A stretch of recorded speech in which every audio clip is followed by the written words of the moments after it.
Voilà. Bonjour à tout le monde.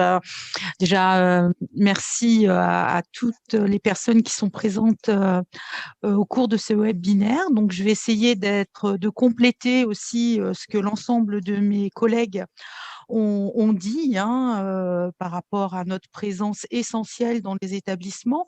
Moi, la spécificité, donc je travaille en lycée pro, comme beaucoup de collègues, et une spécificité que je voulais apporter, c'était la collaboration étroite qu'on a aussi, nous, en tant qu'infirmières, avec ce qu'on appelle les DDFPT, les directeurs délégués aux formations professionnelles et technologiques dans les établissements scolaires. C'est un nom bien barbare, mais c'est aussi la personne en lycée pro qui coordonne tout ce qui est stage, tout ce qui est relations entreprises, et au niveau de l'équipe pédagogique dans les lycées professionnels. Et moi, en tant qu'infirmière, comme les collègues, on est amené à travailler en collaboration étroite, surtout par rapport aux visites médicales d'aptitude au travail sur machines dangereuses, et les élèves aussi qui utilisent des produits qui sont toxiques. Donc là, on a une charge vraiment de travail, je dirais, en symbiose, parce que c'est vraiment la santé, la santé au travail des élèves, et c'est quelque chose qui va les suivre après toute leur vie professionnelle. Donc là, la charge de travail, elle se fait vraiment en collaboration, à la fois avec le DDFPT, le chef d'établissement, bien sûr, et l'ensemble, je dirais bien l'ensemble de l'équipe éducative, parce qu'après, en fonction des résultats qu'il va y avoir au niveau des avis qui vont être donnés par le médecin scolaire, il ne faut pas l'oublier, parce que c'est quand même le médecin scolaire qui va procéder à la visite médicale.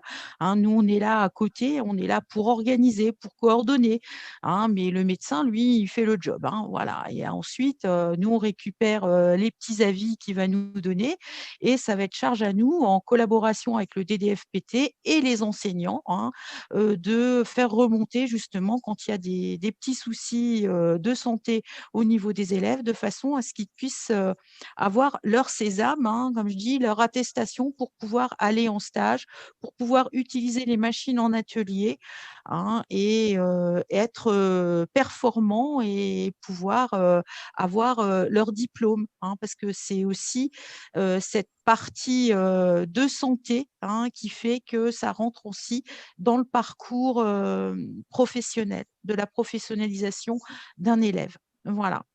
Donc, je rappelle aussi qu'on a des élèves qui ont moins de 15 ans, bien souvent, de plus en plus, dans les lycées pro, et qui a des dérogations, et il faut que nous, on soit vigilantes à ça.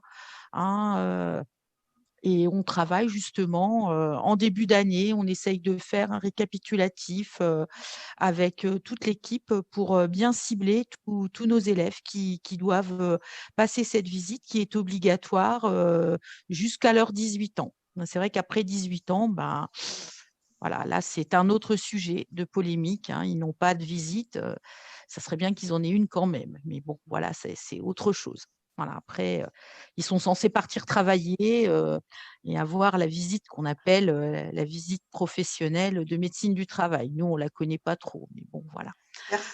Merci beaucoup Voilà, Isabelle. donc voilà pour bon, c'est qu'une petite partie, parce qu'on a quand même beaucoup de place dans le lycée pro. On est aussi, on fait partie de la cohésion d'équipe. On est vraiment au cœur de l'action avec nos équipes pluridisciplinaires, et ça, c'est important. Et si décentralisation il y a, on nous enlève, et quid de tout notre travail et de toute cette collaboration qu'on a au niveau des équipes dans les lycées. Voilà.